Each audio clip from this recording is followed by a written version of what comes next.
All right, so William Ault, thank you very much for joining us from the offices of Curtsy in Silicon Valley, California.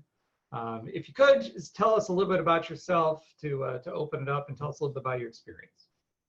Of course, yeah. So I went to Ole Miss, graduated in 2015, studied computer science there. I'm definitely more of a, kind of business mindset, but wanted to have that experience and meet the people in the department and understand how software was built, and kind of been an entrepreneur my whole life. And Curtsy is kind of probably my third or fourth attempt at trying to build a technology company, and have made great strides and got a long way to go, but it's been exciting thus far. So this sort of conversation's happening in the midst of the pandemic, which, good news comes, bad news comes, sort of up and down all the time. Tell us a little bit about some events or potentially catastrophic events that you've overcome in the course of your career and life. So I guess if we're making it about me, it's a really catastrophic event when I was summer after my freshman year in high school. I was in a four-wheeler wreck with I was with my grandparents, with them in Ohio. Broke my pelvis in 4 places, had a substantial brain injury that really kind of messed with my cognitive functioning for an entire year after. Had to relearn how to walk. That was really tough, and kind of changed my thinking on challenges and kind of how I face them really for the rest of my life. There's nothing like a kind of near-death experience that will help you put things in perspective and what matters. But more broadly with Curtsy and with any small company, there's constantly existential and internal threats.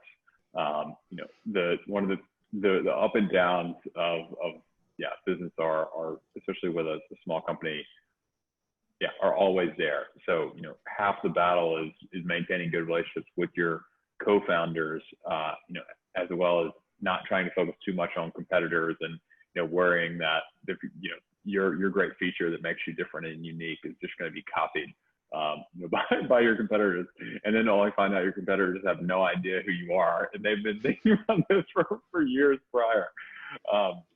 So I guess a story from our early days. I think one of our biggest growth weeks. I was still living in Oxford, and we were really excited about this new local feature that was going to allow us to expand from Ole Miss to Texas and South Carolina and Georgia and Florida. And we shipped this brand new app version we've been working on for 3 weeks, and come to find out that no one could sign up for whatever reason. The initial sign-in flow, you would open it, put in your email, and the app would just crash. And it was a terrible several days. This is back when apps would take 3 or 4 days to be reviewed. So we're emailing tim@apple.com. It's just school ending in 3 weeks. This is our time to shine. We applied to Y Combinator. We got an interview, and yet we can't sign anyone up to the product. I mean, it is it is completely catastrophic. And ultimately, we were able to. We got a reply from Tim at Apple, and our app was in review and then released the next day. So it was really only, you got to put in the scheme of things. We were expecting to sign up 200 or 300 people. We missed all those people, but now, of course, we sign up 2,000 or 3,000 a day. So that's a really small part of the story, but seemed like a really big deal at the time. Well, so along those lines, so things come kind of along. What's going to be the next challenge you guys will face, you think? I think we're kind of in that phase now. Initially, when the pandemic hit, I guess kind of at beginning of the year, we were having a really great kind of start of the year. Lots of, kind of after Christmas, everyone's buying and selling clothes and excited about cleaning out their closet. And that's a really great time for us. When the pandemic hit, we had 2 down weeks, and then kind of immediately this big resurgence because everyone was at home, all stores were closed. There's really no other option, as far as shopping goes or thrifting. We're, I guess, one of the few ways to shop. I think a lot of our customers are in flux, and so we've got to figure out how to continually grow and evolve with, and just be ready for what's gonna happen, because the last, this summer's kind of strange. People moving around. Same thing with college now. So I think really our challenge is moving from kind of this niche, really 16 to 20, 24. It's like our core product market. And so now we've got to figure out how do you scale, and largely the same items, the same people are buying and selling, and the same items are popular to that group. But as soon as you go older, right, you're not wearing college apparel as much or anymore. So how do you maintain a high quality and differentiated experience for people who are, not in your same age group? So it's a really hard problem. It's essentially personalization at scale. It's going to be our really next biggest challenge. Yeah, so hanging on to customers as they get older and their lives evolve. Exactly, and trying to attract them in, and really making sure that we're continuing to deliver on a better experience than other places where you could shop, right? eBay, Poshmark, Mercari, Depop are kind of the people that we consider ourselves in the same playing field with. Awesome. So when you face those challenges, or when you've run into career challenges, what kept you guys from giving up? So Curtsy's had sort of you had a big pivot there in the middle. What sort of kept you guys from giving up? Yeah, I think really we got some great advice early on, and I think I've kind of followed this through my career in life. Is that you see this repeating pattern is people who give up, rarely succeed in that idea. That's apparently obvious, but lots of the best startups, that exist today looked markedly different when they started. And you ultimately listen to your customers, and you evolve. And one of my favorites is I guess a little. They're having a rough time right now, but we'll talk about Airbnb. They valued for the first year, even they valued their business based on the number of airbeds sold in the United States, right? Like it was about renting an airbed for your living room. I mean, that they were like going to conferences, anywhere the hotels were sold out. That was like when you would use Airbnb, right? And that's completely different than where they are today. Same thing with Twitch, which was acquired by Amazon. It's the way to live stream primarily video game-based content. It was initially started out as a live stream reality TV show. I mean, it's like so different, right? And like 1% of traffic was using this video game thing. It seemed super niche, but they worked on that for almost 4 years before they found this niche and created, $1 billion of value in like 2.5 years. I mean, it was like, and they were able to move just like us. They're able to move so quickly because they had been working together, pushing product, had deep levels of trust in the team, and that's something a lot of people think kind of take for granted. As soon as you have your startup and you're working with new people for the first time, it's really hard to get in sync and move very, very quickly. So even if you've worked together for a period of time and you're really relentless about it, ultimately, and you experiment, then you can definitely find something. And that's the case with us when we were listening to our customers, and they just really wanted to buy and sell things. And it turns out that's a much better business. I think we were certainly unique, and that's kind of with renting in the early days. And that was really hard to give up. But ultimately, when we looked at ourselves and we're like, okay, this is not growing. We're not going to be able to have the impact here. And if we can make it focused on temporary ownership, which really solves the same rental problem, right? It's like when you buy something, you think you have to have it forever. But if you build the app to cycle your thing to make reselling really easy, it's really just like renting without the constraints. You don't have to return it if you don't want to, which is a big thing. Yeah, so it's still sort of the rental model. It's just a different.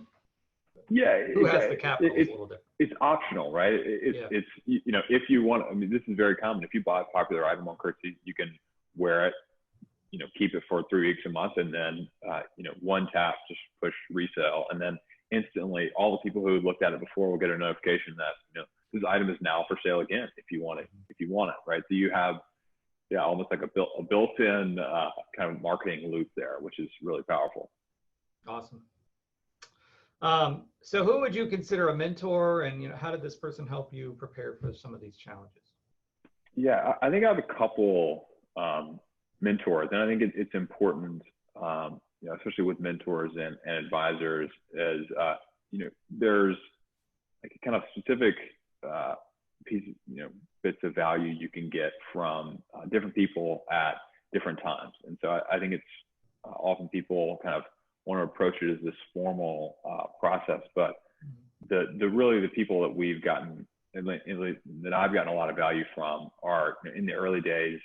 Obviously the whole CIE and the Ole Miss community were really, really great. Raising money from the Rebel Venture Capital Fund, the Global Business Plan competition, like those are all great, and had a lot of really good experience at Insight Park, and they have entrepreneurs in residence there, and people I worked with, kind of helping us get from no product to our first customers and our first users. So in the early days, right, that's someone you want help with. But now, 2 years later, really, or even 4 years later, your challenges are very different, and you need people who can help you with, like kind of in our space, growth for consumer mobile app growth, right? Which is a lot different than getting your first customer and you're trying to build V1 of the product. So to kind of name a couple of those, what I talked about not giving up, that was kind of day one advice from our mentor and Y Combinator, named Justin Kahn. He started Twitch. He was a founder at Justin TV that then turned into Twitch. And that was his advice from day one, is,